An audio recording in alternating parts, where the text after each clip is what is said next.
Alright, we're working on the 1970 Buick Wildcat, and I was having starting problems, so I started with replacing the battery. The other one was dated 2005, so, and I painted up the battery tray. That's a homemade one, and right now that's disconnected on the negative, and I ended up replacing some wiring because I'm in the process of trying to boost the battery. The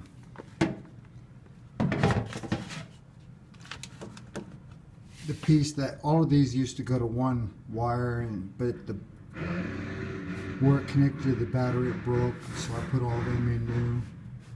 And I went with heat shrinking the wiring there and then just crimping it on. I like heat shrinking because it's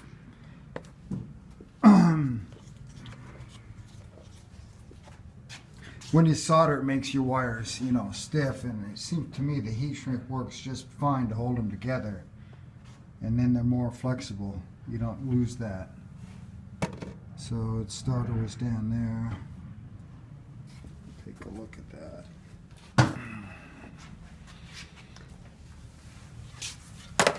Basically, you need 9/16 to break out the two bolts that hold the starter to the transmission, no, the engine block. Okay, there it is right there. And there's the wiring hanging down for it. But on your wiring, this one's almost always got a 5/8 nut on it. And this one, the smaller one there, that's almost always 11/32 on a GM vehicle. And the engine's a 1979 Rocket 350. So those three wrenches. But the reason I pulled the starter out, other than the fact that after installing the new battery,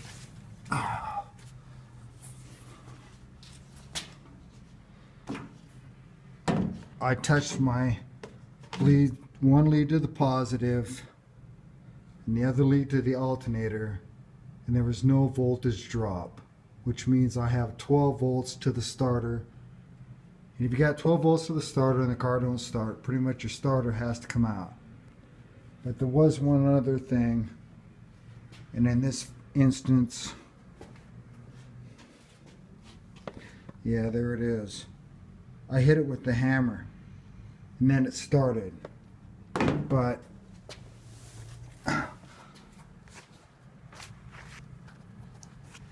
I'm not a person who wants to hit my starter with a hammer every time you start the car, although when I couldn't afford a starter, I did continue to do that quite a bit, because it does work.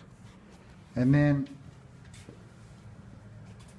so I got my starter out, and on selecting a new starter, I was just looking at them.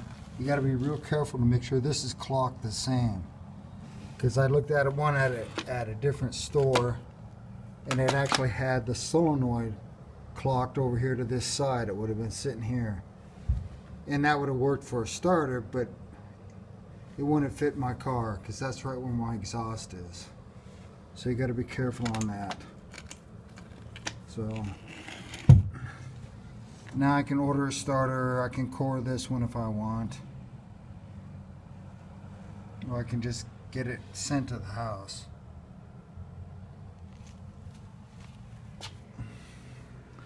If I go on eBay and get it sent to the house, I can get it for the same price as downtown, and I can keep my core, which theoretically then I could rebuild it. Or it's scrap iron, I guess, either way. So that's a little bit on how to diagnose your starter problems. Remember, it's 11/32 socket you're going to need. A deep well's nice. You don't always have to have it.